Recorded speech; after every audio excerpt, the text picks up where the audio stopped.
दोस्तों इस वीडियो में हम इंडिया के दो ऐसे बैंक्स को कंपेयर करेंगे जिसमें आज की डेट में आप इजीली घर बैठे बैठे अपना ऑनलाइन सेविंग्स अकाउंट ओपन कर सकते हो। अब इस वीडियो में हम एक तरफ एक्सिस बैंक को कंपेयर करेंगे इंडसइंड बैंक के साथ। अब यहां पर इस वीडियो में हम इसके सारे फीचर्स को कंपेयर करेंगे, जैसे कि एक्सिस बैंक में हमें कितना रेट ऑफ इंटरेस्ट मिलेगा अगर हम अपना कुछ पैसा सेविंग्स अकाउंट में रखते हैं, ऐसे ही एक्सिस बैंक में अगर हम फिक्स डिपॉजिट ओपन करवाते हैं तो उस केस में हमें कितना रेट ऑफ इंटरेस्ट मिलेगा। इसे हम कंपेयर करेंगे इंडसइंड बैंक के रेट ऑफ इंटरेस्ट के साथ। इन सब के अलावा ऑनलाइन फैसिलिटी कैसी है, डेबिट कार्ड के कितने चार्जेस हैं, कितनी हमें ट्रांजैक्शन लिमिट मिलती है, कितनी बार हम एटीएम से पैसा विड्रॉ कर सकते हैं, और eight the end of the video हम ये कंपेयर करेंगे कि आज की डेट में एक्सिस बैंक में अकाउंट ओपन करवाने का ज्यादा फायदा है या फिर इंडसइंड बैंक में हमें अपना ऑनलाइन सेविंग्स अकाउंट ओपन करना चाहिए। वेल देखो, यहां पर वीडियो को स्टार्ट करें, काफी लोगों का एक सवाल यह आता है कि ठीक है, मान लिया हमने एक्सिस बैंक में अपना अकाउंट ओपन कर लिया या फिर मान लो किसी ने इंडसइंड बैंक में अपना अकाउंट ओपन कर लिया, तो ऐसे में काफी लोगों का एक सवाल यह आता है कि क्या हमारा पैसा सेफ है। मान लीजिए मैंने लेट्स से कि एक्सिस बैंक में अपना अकाउंट ओपन कर लिया ऑनलाइन घर बैठे बैठे, और मैंने कुछ पैसा अपना सेविंग्स अकाउंट में भी रखा, या फिर मैंने इंडसइंड बैंक में अपना अकाउंट ओपन किया और कुछ पैसा सेविंग्स अकाउंट में रखा, तो क्या मेरा पैसा सेफ है। वेल देखो, यहां पे आज की डेट में इंडिया का कोई भी बैंक हो, चाहे वो गवर्नमेंट बैंक हो चाहे वो प्राइवेट बैंक हो, जो भी बैंक्स आरबीआई के अंडर आते हैं, उन सभी बैंक के यानी हर बैंक के हर कस्टमर को 5 लाख रुपए तक का इंश्योरेंस डीआईसीजीसी प्रोवाइड करता है। अब ये डीआईसीजीसी क्या है? डीआईसीजीसी आरबीआई की एक सब्सिडरी बॉडी है, यानी deposit insurance credit guarantee corporation, जो हर बैंक के हर कस्टमर को 5 लाख रुपए तक का इंश्योरेंस प्रोवाइड करती है। जैसे मान लो किसी भी बैंक में मैंने अपना अकाउंट ओपन किया और लेट्स से कि उस बैंक में मैंने 4 लाख रुपए डिपॉजिट किए। अब कल को मान लीजिए हाइपोथेटिकली स्पीकिंग वो बैंक डूब जाता है। अब इस केस में मेरे 4 लाख रुपए नहीं डूबेंगे, क्योंकि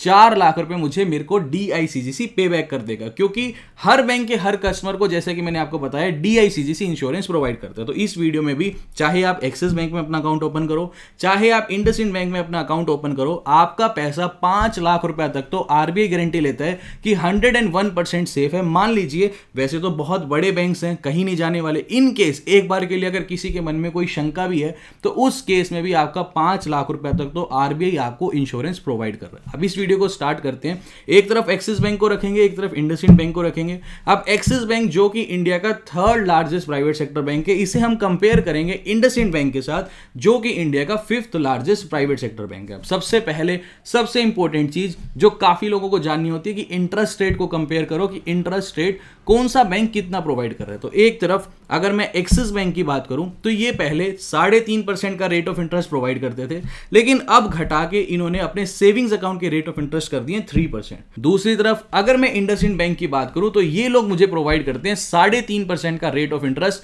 अपने सेविंग्स अकाउंट के ऊपर। उसके बाद अगर मैं एक्सिस बैंक में 1 साल की फिक्स डिपॉजिट ओपन करवाता हूं, तो अभी आपने रिसेंटली सुना होगा कि आरबीआई ने अपनी रेपो रेट को इंक्रीज किया था। आरबीआई की पहले रेपो रेट चल रही थी 4%, आरबीआई ने 4% से बढ़ाकर इसे किया था 4.40%, फिर रेपो रेट को बढ़ा के 4.90% किया था। अब इसमें रेपो रेट बढ़ाने से होता क्या है, जितने भी लोन्स होते हैं उनके रेट ऑफ इंटरेस्ट महंगे हो जाते हैं, यानी लोन लेने वाले का नुकसान हो जाता है। लेकिन कोई जो ऐसे व्यक्ति होते हैं जिन्हें कुछ ना कुछ पैसा अपना बैंक में रखना होता है, यानी कि सेविंग्स अकाउंट में या फिक्स डिपॉजिट में, उनका फायदा हो जाता है, क्योंकि फिक्स डिपॉजिट्स और सेविंग्स अकाउंट के रेट ऑफ इंटरेस्ट बढ़ जाते हैं। अभी आपने रिसेंटली न्यूज भी सुनी होगी कि हर बैंक ने अपने फिक्स डिपॉजिट के रेट ऑफ इंटरेस्ट को इंक्रीज किया। ऐसे ही एक्सिस बैंक ने भी अपने rate of interest fix deposits के इंक्रीज किए। पहले 1 साल की एफडी करवाने पर एक्सिस बैंक आपको ऑफर करता था 5.25% का रेट ऑफ इंटरेस्ट। उसके बाद आज की डेट में अगर आप फिक्स डिपॉजिट ओपन करवाते हो एक्सिस बैंक में, तो आपको एक्सिस बैंक प्रोवाइड करता है 5.45% का रेट ऑफ इंटरेस्ट। ऐसे ही अगर आप 390 डेज की एफडी करवाते हो, यानी 1 साल और 25 दिन की एफडी एक्सिस बैंक में ओपन करवाते हो, तो इस केस में आपको जो रेट ऑफ इंटरेस्ट मिलेगा वो मिलेगा 5.75% का। तो इस केस में मैं पर्सनली आपको सजेस्ट करूंगा कि अगर आप सोच रहे हो एक्सिस बैंक में अपना अकाउंट ओपन करने की, तो आपको यहां पर 390 डेज की एफडी ओपन करवानी चाहिए, क्योंकि सिर्फ 25 दिन की एक्स्ट्रा एफडी करवाने पे आपको रेट ऑफ इंटरेस्ट हाई मिल रहा है। बाकी चाहे आपको एक्सिस बैंक में अकाउंट ओपन कराना हो चाहे इंडसइंड बैंक में अकाउंट ओपन कराना हो, दोनों ही बैंक्स के अकाउंट ओपनिंग के लिंक मैं आपको नीचे डिस्क्रिप्शन बॉक्स में दे दूंगा, ताकि इजीली आप बिल्कुल आसानी के साथ नीचे आपको लिंक पर क्लिक करना है, अपनी कुछ बेसिक डिटेल्स एंटर करनी है। दोनों ही बैंक्स वीडियो केवाईसी का ऑप्शन भी देते हैं, यानी आपको ब्रांच विजिट करने की भी जरूरत नहीं है। घर बैठे बैठे वीडियो केवाईसी के माध्यम से इजीली आप घर बैठे बैठे अपना सेविंग्स अकाउंट ओपन कर सकते हो। अब यहां पर दूसरी तरफ हम कंपेयर करते हैं फिक्स डिपॉजिट के rate of interest IndusInd bank के। इंडसइंड बैंक मेरे को पर्सनली फिक्स डिपॉजिट के लिए सबसे अच्छा इसलिए लगता है क्योंकि अगर आप मार्केट में दूसरे बैंकों के रेट ऑफ इंटरेस्ट देखोगे ना, इवन एसबीआई भी आज की डेट में ऑलमोस्ट 5.5% 5.40% के आसपास ऑफर कर रहा है। इंडिया का सबसे बड़ा बैंक है, लेकिन इंडसइंड बैंक आपको 6% का रेट ऑफ इंटरेस्ट ऑफर करता है फिक्स डिपॉजिट के ऊपर। मैंने पहले भी बहुत सारी वीडियोस बनाई है, जिसमें हमने एक डेडिकेटेड वीडियो भी बनाई थी सिर्फ फिक्स डिपॉजिट, यानी best bank for fix deposit. उसमें भी मैंने आपको बताया था कि इंडसइंड बैंक सबसे ज्यादा रेट ऑफ इंटरेस्ट प्रोवाइड करता है। वेल, इंडसइंड बैंक से ज्यादा एयू स्मॉल फाइनेंस बैंक 6.5% का रेट ऑफ इंटरेस्ट ऑफर करता है फिक्स डिपॉजिट के ऊपर। पूरी डेडिकेटेड वीडियो बनाई हुई है कि एफडी के ऊपर, उस वीडियो का लिंक मैं आपको नीचे डिस्क्रिप्शन बॉक्स में दे दूंगा। साथ में एयू स्मॉल फाइनेंस बैंक में भी अगर आपको अकाउंट ओपन करना है, अगर आप चाहते हो फिक्स डिपॉजिट के लिए, तो उसका लिंक भी मैं आपको नीचे डिस्क्रिप्शन बॉक्स में दे दूंगा। एयू स्मॉल फाइनेंस बैंक 6.5% का रेट ऑफ इंटरेस्ट ऑफर करता है। दूसरी तरफ इंडसइंड बैंक सेकंड रैंक पे आता है अगर हम एफडी के पॉइंट ऑफ व्यू से कंपेयर करें, यानी सबसे ज्यादा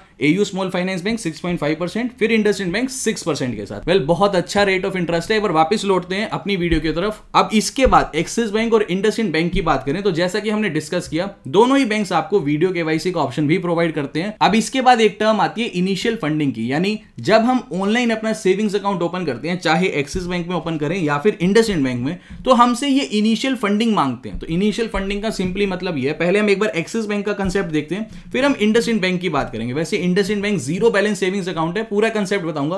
पहले हम एक्सिस बैंक को समझ लेते हैं। जब हम अकाउंट ओपन करते हैं ना, तो अगर आप मेट्रो सिटी में रहते हो तो इस केस में आपको 16,000 रुपए की इनिशियल फंडिंग करनी है जब आप अकाउंट ओपन कर रहे होगे। ऐसे ही अगर आप किसी अर्बन एरिया में रहते हो तब आपको इनिशियल फंडिंग 15,000 रुपए करनी है। अगर आप किसी सेमी अर्बन एरिया में रहते हो तो इस केस में इनिशियल फंडिंग आपको 6,000 रुपए करनी है, और अगर आप किसी ग्रामीण एरिया में रहते हो तो इनिशियल फंडिंग आपको 5,000 रुपए करनी है। ये तो थी इनिशियल फंडिंग।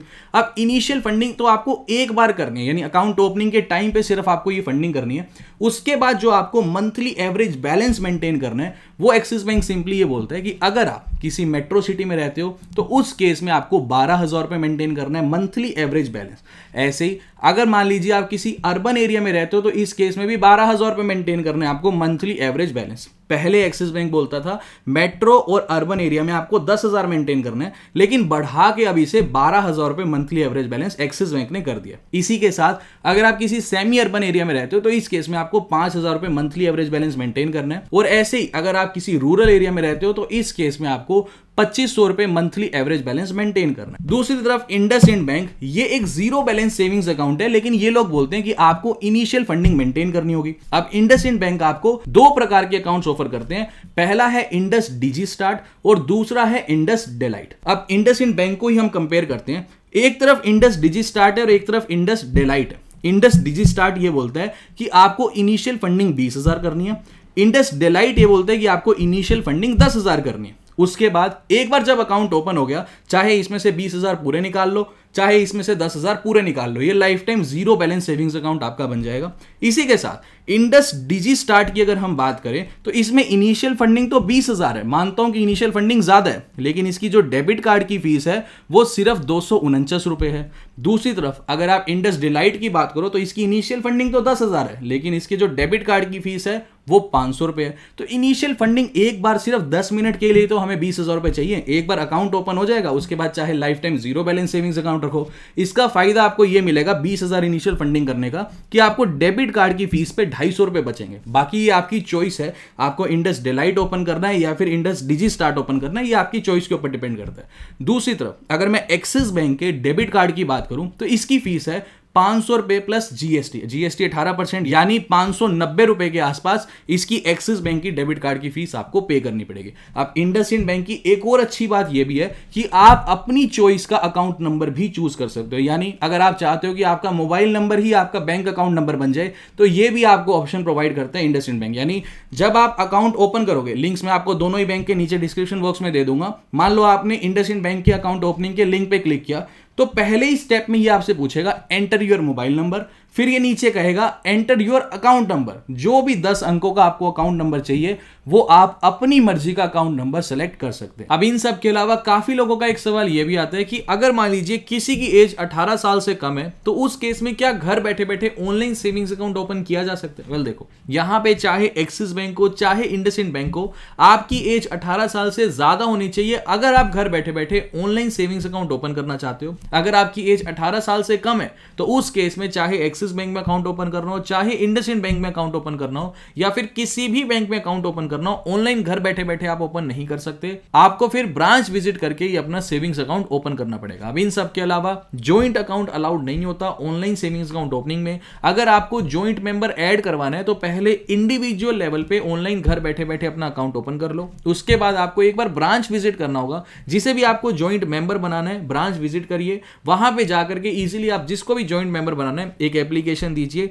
उसको आप इजीली अपने साथ ऐड करवा सकते हैं और आपका account as a joint member काम करने लगे। अब इन सब के अलावा एक क्वेश्चन और ये आता है कि ठीक है, मान लो मैंने अपना ऑनलाइन सेविंग्स अकाउंट ओपन भी कर लिया एक्सिस बैंक या इंडसइंड बैंक में, तो इस केस में एक्सिस बैंक मुझे कितनी नंबर ऑफ ट्रांजैक्शंस फ्री देता है डेबिट कार्ड के अंदर। वेल देखो, यहां पे एक्सिस बैंक सिंपली ये बोलता है कि अगर आप किसी भी एक्सिस बैंक के एटीएम में जाकर के कैश विड्रॉ करते हो एक्सिस बैंक के एटीएम कार्ड से, तो इस केस में आपको 5 ट्रांजैक्शंस मंथली फ्री मिलेगी। अगर मान लीजिए आप एक्सिस बैंक के एटीएम कार्ड से किसी non axis bank ATM machine में जाके कैश विड्रॉ करते हो, तो उस केस में भी आपको फिर 5 ट्रांजैक्शन फ्री मिलेगी। लेकिन अगर आप किसी मेट्रो सिटी में रहते हो और नॉन एक्सिस बैंक एटीएम से कैश विड्रॉ करते हो, तो फिर उस केस में सिर्फ 3 ट्रांजैक्शंस ही आपको मंथली फ्री मिलेगी।